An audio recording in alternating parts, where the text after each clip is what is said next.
تین دعائیں ایسی ہیں جن کو پڑھنا اپنی زندگی کا معمول بنائیں. ان کے فوائد، ان کے فضائل،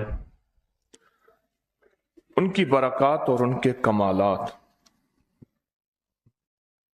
زندگی میں بہت زیادہ ضروری ہیں، اور آج کے فتنوں کے دور میں ان کی برکات ہماری زندگی کی، ہمارے دن رات کی اشد ضرورت ہے.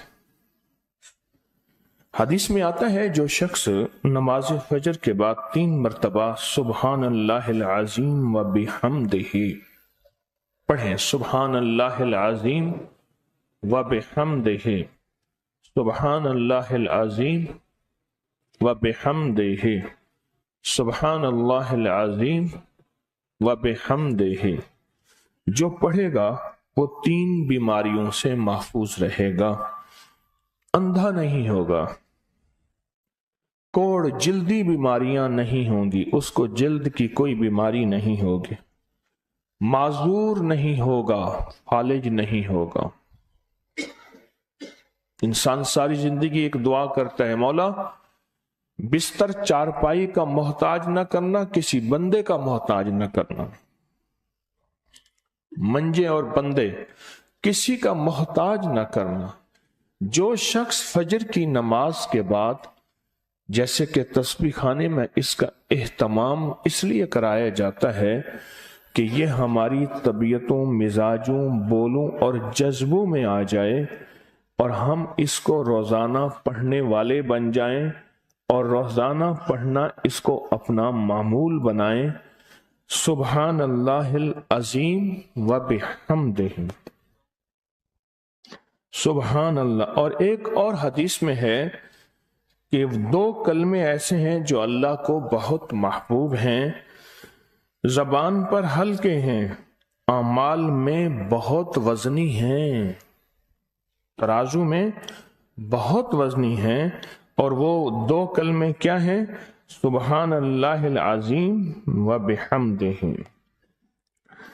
اور آقا کا فرمان ہے، جس نے کہا سبحان اللہ العظیم و بحمدہ، اس کے لیے جنت میں کھجور کا ایک درخت لگ گیا.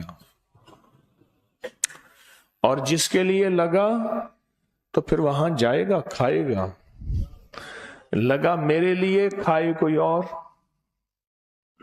سوچیں، جنت میں کھجور کا درخت لگا ہے تو اللہ پاک پھر اپنی رحمت اور قدرت کاملہ سے اس کو بھیجے گا اور وہ انشاءاللہ کھجور کھائے گا.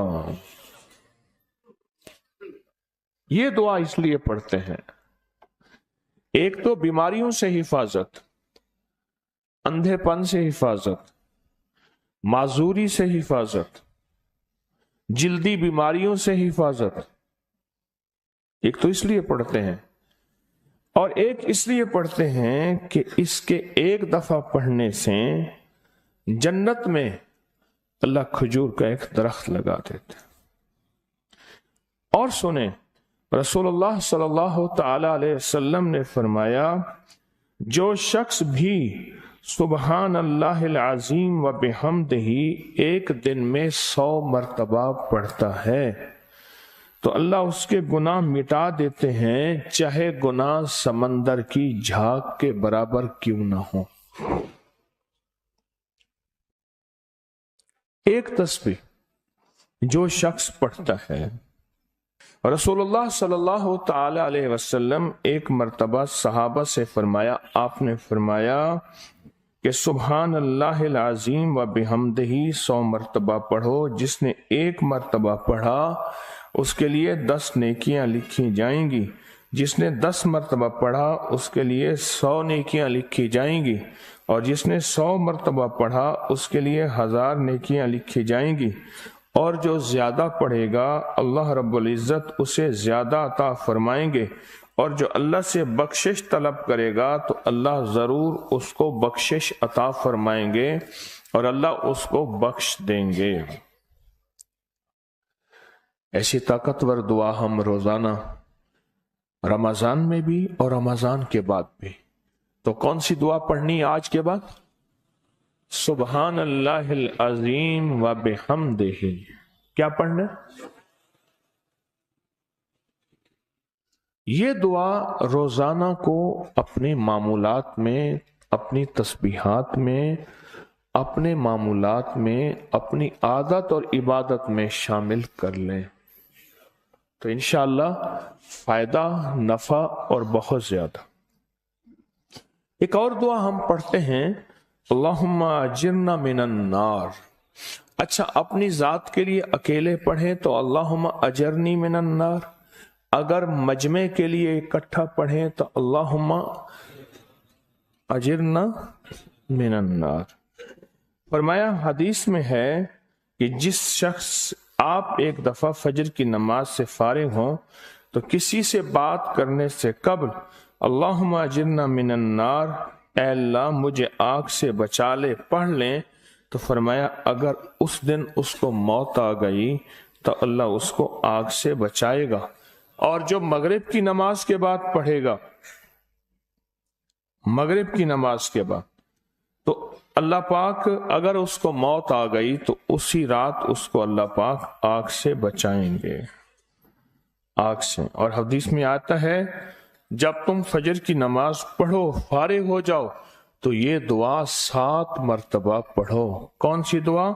اللہم اجرنا من النار، اللہم اجرنا من النار، اللہم اجرنا من النار، اللہم اجرنا من النار، اللہم اجرنا من النار، اللہم اجرنا من النار، اللہم اجرنا من النار، اللہم اجرنا من النار، اللہم اجرنا.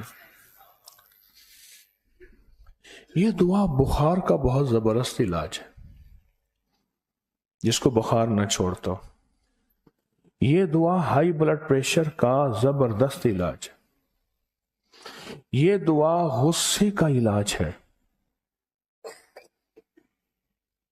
یہ دعا جس کے اندر وسوسے بہت زیادہ آتے ہوں، منفی وسوسے بہت زیادہ آتے ہوں، جو نیکی سے ہٹاتے ہوں، اس کا علاج ہے. اللہم اجرنا من النار. یہ بہت طاقتور علاج ہے.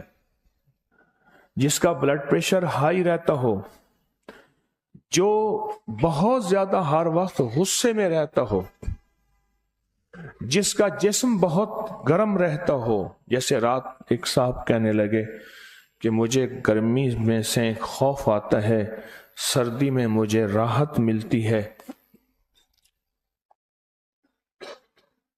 اس کے لیے بہت فائدہ مند ہے. بیماریوں کے لیے بہت فائدہ مند ہے. غصہ زیادہ آتا ہو اس کے لیے